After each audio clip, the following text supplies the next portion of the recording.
Assalomu alaykum hammaga. Demak, bugun sizlar bilan present simple hamda present continuous ishlatilish holatlari va ularning o'rtasidagi farqlarni ko'rib chiqamiz. Dastlab present simple dan boshlaymiz. Xo'p, demak, present simple da to'g'ri gap tuzish albatta uni birinchi formulasini ko'rib chiqishimiz kerak.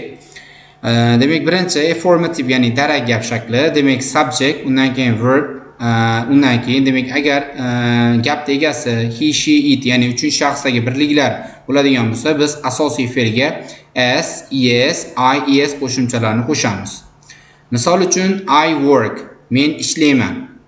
Endi bu yerda she works, ya'ni bu yerda she bo'lgani uchun biz mana ko'ryapmiz, asosiy fe'lga demak s qo'shimchasi qo'shilyapti. Endi qachon biz s, qachon is qo'shimchalarini demak hozir tushuntirib o'taman. Endi qarang, agar fe'lni oxirgi harfi bitta s bilan yoki double s yoki sh bo'lsa yoki ch bo'lsa yoki x yoki o, ya'ni shu harflar bilan tugaydigan bo'lsa, biz bularga es qo'shimchalarini qo'shamiz. Xo'p, endi demak qachon biz is qo'shamiz? Qarang. Xo'p, misol uchun aytaylik, mana play degan so'zni olaylik hamda xo'p, cry degan so'zni olaylik.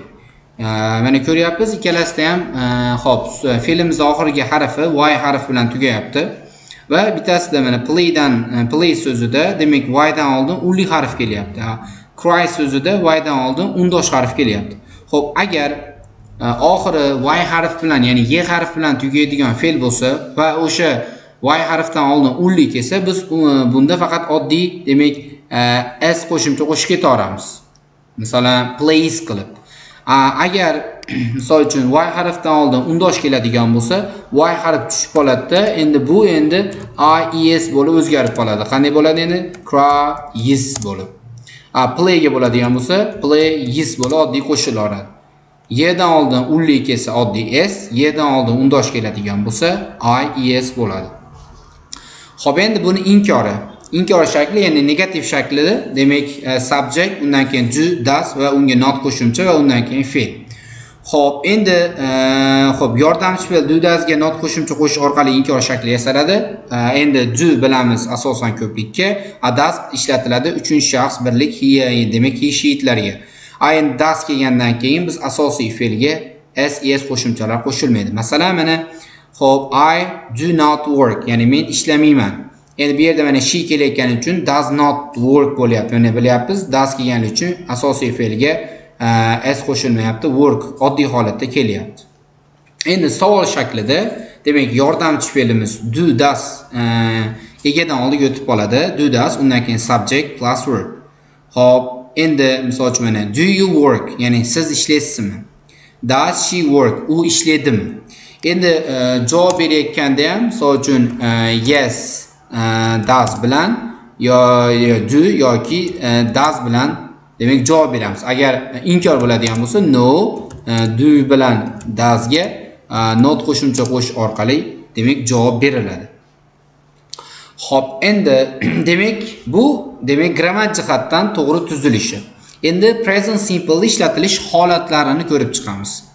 Birinchisi aytyapti, mana we use the present simple for. Biz present simple ishlatamiz, demak daily routines and habits deyapti. Ya'ni kunlik tartibimizga va odatlarimizga present simple ishlatamiz. Misol uchun, agar siz kun tartibingizni yoki odatlanib qolgan ish harakatingizni ifodalash uchun present simple dan foydalanasiz. Masalan, I wake up at 7 am. Ya'ni men 7 da uyg'onaman. Ya'ni ertalab 7 da turish menga odat bo'lib qolgan va meni kun tartibim bo'lib qolgan. Xo'p, keyingisi she drinks coffee every morning. U har tong kofe ichadi. Ya'ni u har tong kofe ichishga u odatlanib qolgan. Shuning uchun buni present simple deb beryapti. Bu birinchi holati. Endi ikkinchi holati facts and general truths deyapti. Ya'ni faktlar va umumiy haqiqatlar.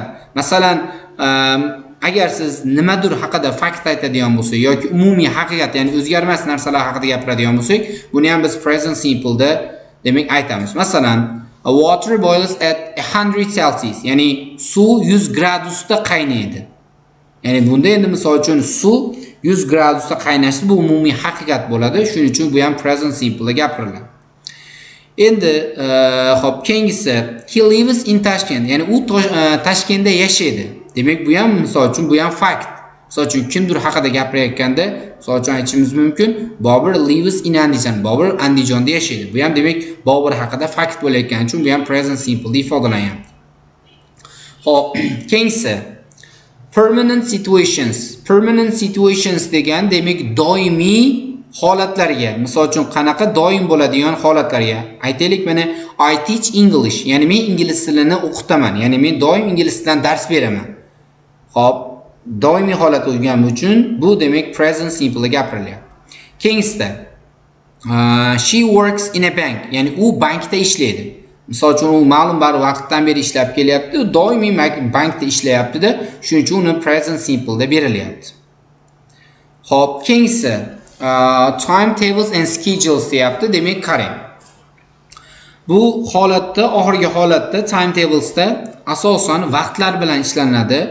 Garchi u ish harakat kelasi zamonda bo'lsa ham, lekin biz buni present simple da demak ifodalaymiz. Masalan, qarang.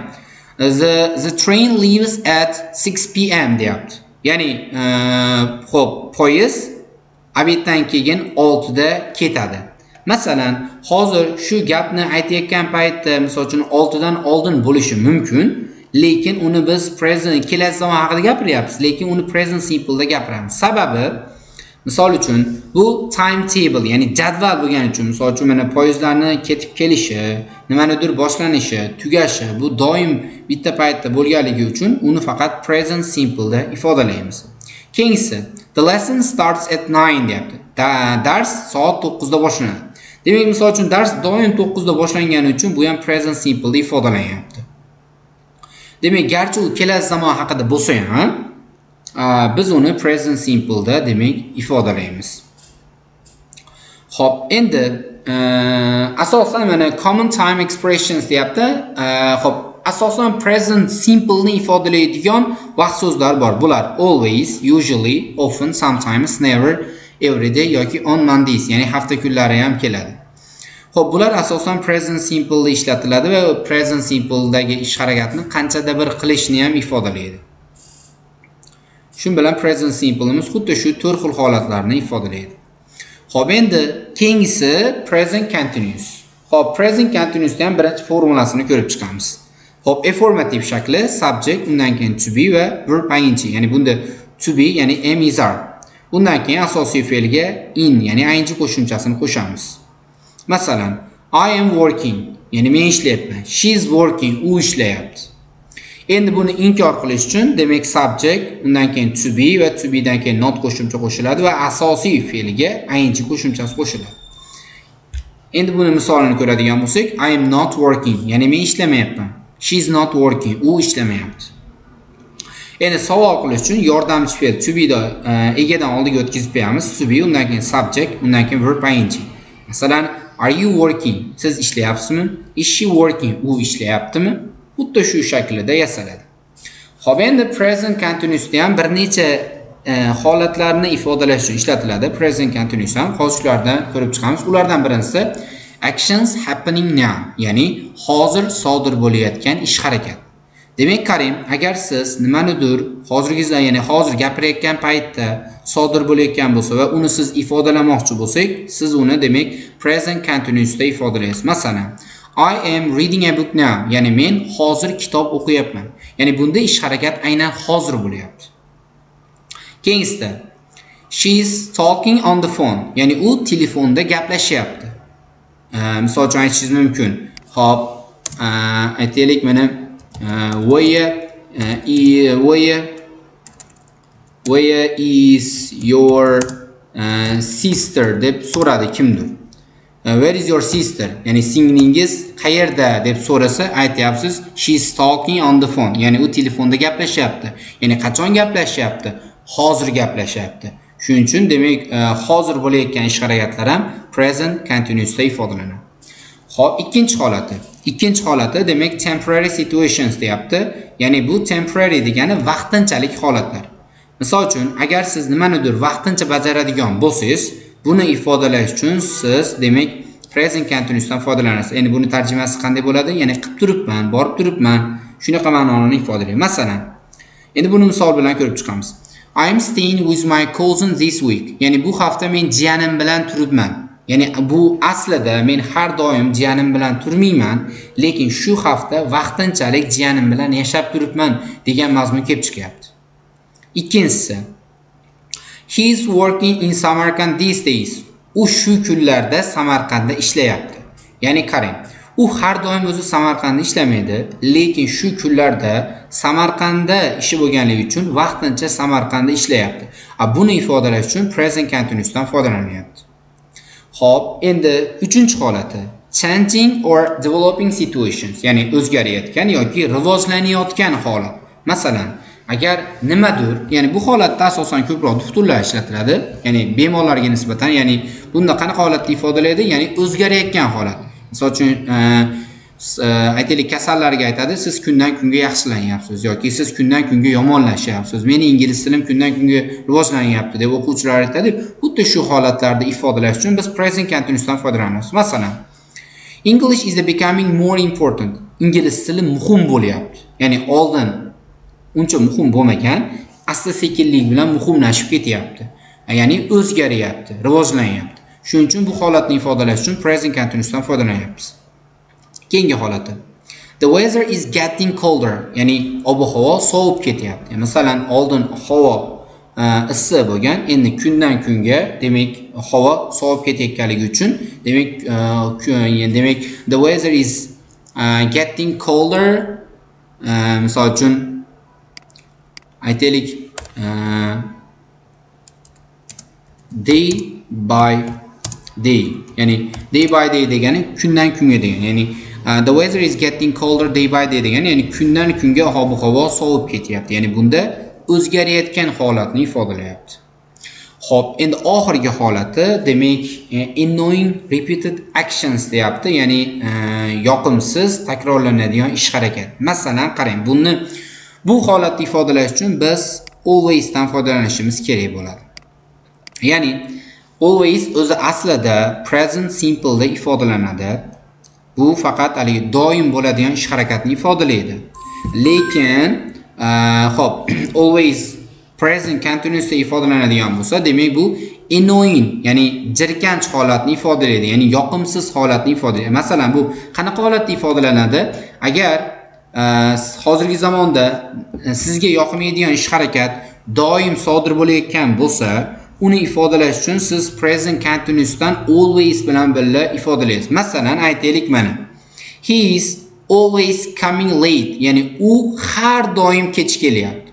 Masalan, bir kun darsga keldi, kech keldi, ertasi kuni kech keldi, keyingi kuni yana kech kelyapti. Endi u aytayapti, he is always coming late. U har doim kech kelyapti. Ya'ni bu uni kech kelishi sizga yoqmaganligi uchun o'zingiz o'sha annoyingizni ko'rsatish uchun, ya'ni yoqmayotganligini ko'rsatish uchun, demak siz uni always bilan birga present continuousda ifodalaysiz. Always agar present simple da kelsa, shunchaki doim bo'ladigan ish harakat. Lekin always da present continuousda ishlatadigan bo'lsa, bu ya'ni doimiy sodir bo'layotgan yoqimsiz holatni ifodalaydi. Xo'p, endi present continuousda ham o'zining vaqt so'zlari bor. Bular now, at the moment, these days, today yoki currently. Bular hammasi demak present continuousni ifodalaydi. Bu endi o'sha holatlarga qarab turib qo'yiladi va holatlarga qarab ifodalanadi. Demak present continuous ham xuddi shu 4 holatda ifodalaydi. Endi mana key difference deyapti, asosiy o'sha farqlari. Demak mana present simple permanent holatni ifodalasa, present continuous temporary vaqtinchalik. Demak present simple habit odatni ifodalasa, present continuous bo'lsa, demak actions happening ham, ya'ni hozir bo'layotgan. Present simple faktlarni ifodalasa, mana facts in the present continuous changing situation, ya'ni demak o'zgarayotgan holat. Xo'p, endi present simple usually always har doim bo'ladigan ifoda, har doim bo'ladigan ish harakatni ifodalasa, demak present continuous bo'lsa, now at the moment hozir bo'layotganligini ifodalaydi. Masalan, mana buni gap bilan ko'rinishi. I work in a school, ya'ni men maktabda ishlayman. Bu demak permanent job, ya'ni doimiy ishim maktabda ishlab. Shuning uchun buni present simple deb beryapmiz. I am working in a school this month, ya'ni bu oy men maktabda ishlab turibman. Ya'ni o'zi aslida men doim maktabda ishlamayman, vaqtincha shu oy maktabda ishlayapman. Shuni ifodalash uchun mana ko'ryapmiz, present continuous dan foydalanyapti. Demak, mana shuning uchun temporary deb qo'ygan, ya'ni vaqtinchalik holat. She wears glasses. U ko'zoynak taqadi deyapti. Demak, bu doim ko'zoynak taqadi. Shuning uchun bu present simple deb berilyapti. And she's wearing glasses today. U bugun ko'zoynak taqib yuribdi. Ya'ni u aslida doim ko'zoynak taqmaydi, lekin bugunchalik vaqtinchalik ko'zoynak taqyapti. Shuning uchun buni present continuous ifodalayapti. Demak, shular demak bu present simple va present continuous farqlari va ishlatilish holatlari. Hammaga rahmat.